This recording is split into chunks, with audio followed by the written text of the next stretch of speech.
Ukitaka kumpima binadamu na kuona hapa panafaa urafiki naye, mimi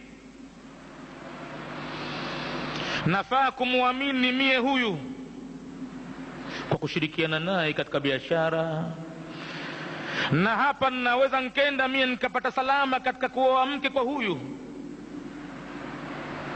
na kwa upande mwanamke vile vile naweza nkampata mume bora mie.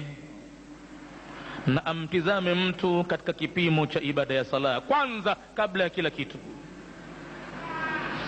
Ni kipimo cha utu, ni kipimo cha unyenyekevu, ni kipimo cha uadilifu ibada ya sala, lakini pale itaposimamishwa, na sio kuinama na kuinuka tu.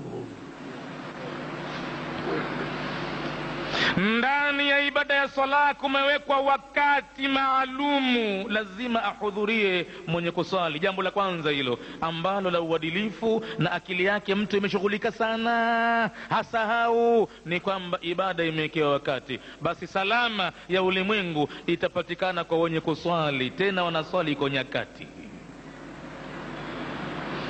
maana watakuwa ni watekelezaji wa ahadi katika mambo yao mbalimbali pindi wakiliweza moja hilo jambo la kuhudhuria kwenye sala kwa wakati. Wakishindwa hapo, itaonekana wazi kwamba hawako serious katika mambo. Ikiwa hawako serious katika wito wa Mwenyezi Mungu, bila shaka wataharibu nyadhifa zozote watakazopewa duniani, wataziharibu madhal hawakujali ile ya Mwenyezi Mungu kwanza. Mwenyezi Mungu ametamka waziwazi, inna salata kanat ala almu'minina ala man ala almu'minina kitaba mawquta. Hakika ibada ya sala imekuwa juu ya watu maalumu, lakini juu ya wale wenye kuamini. Kama zimeshaota mizizi imani katika nyoyo, basi hii sala ni fardhi iliyowekewa nyakati maalum. Unaingia wakati, na hawezi mtu kuswali kabla ya kuingia wakati. Na kwa hapa ndo yale anotukumbusha siku zote mzee wetu, shekhe wetu, kwamba waadhini wengi wanaadhini kabla ya wakati. Na kweli bwana,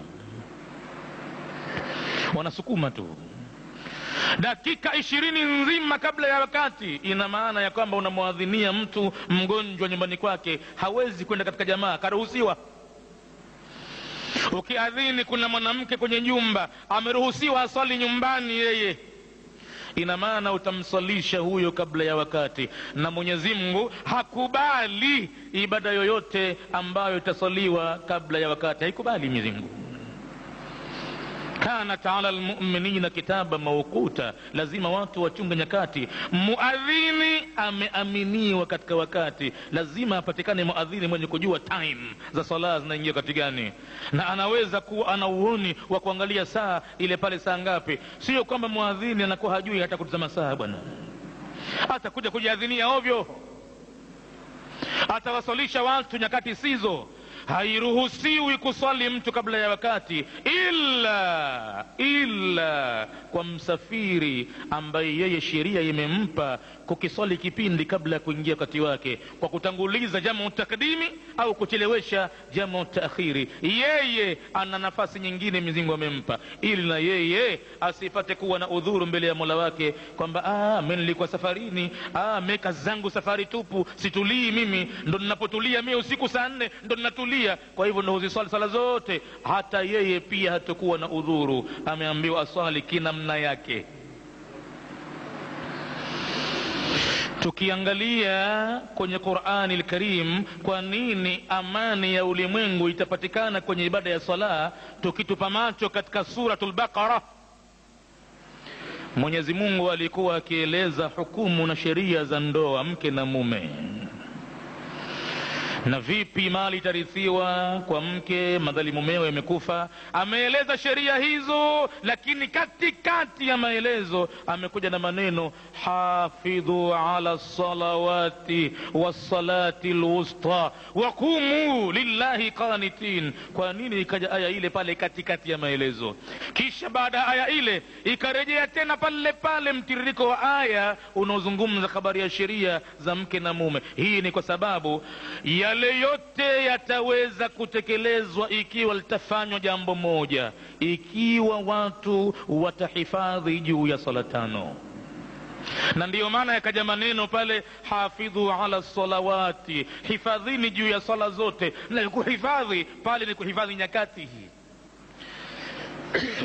wassalati alwusta, na hasa ile sala iliyotajwa ni ya kati na kati. Ziko dalili za waziwazi zimekuja kutoka kwa mtume wa Mwenyezi Mungu, as-salatu al-wusta hiya salatu al-asri.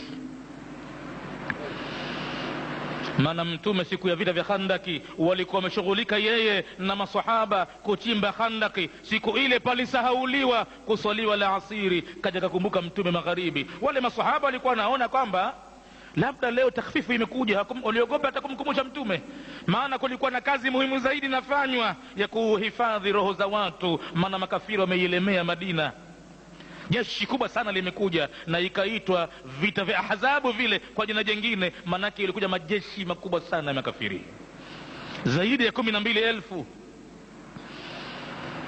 Basi mtume alisema baadaye, shaghaluna ani salati alwusta, wametushughulisha leo maadui hawa na kuiswali ile swala ya kati na kati. Haiko katika mchana wala katika usiku, iko pale katikati hivi.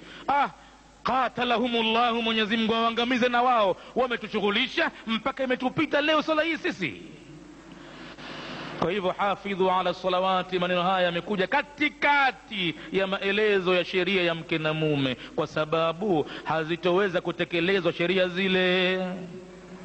Mke hatoweza kujua nini hasa haki zake, haki za mumewe ambazo ziko juu yake, na yule mume hawezi kujijua wala kazithamini haki za mkewe ambazo ziko juu yake, mpaka kila mmoja awe amehifadhi sala tano, yani amehifadhi kuzungumza na Mola wake. Pale kuna ahadi za chukuliwa baina ya mja na Mwenyezi Mungu, anachukua ahadi vile vile, iyyaka na'budu wa iyyaka nasta'in. Haya ni mafungamano ya Mwenyezi Mungu na mja wake. Mwenyezi Mungu anasema kwenye maneno haya yakitamkwa mbele yake, hadha baini wa baina abdi, haya ni mafungamano kati yangu mimi na mja wangu. Wali abdi ma saala, na mja wangu atayapata na yaomba yote.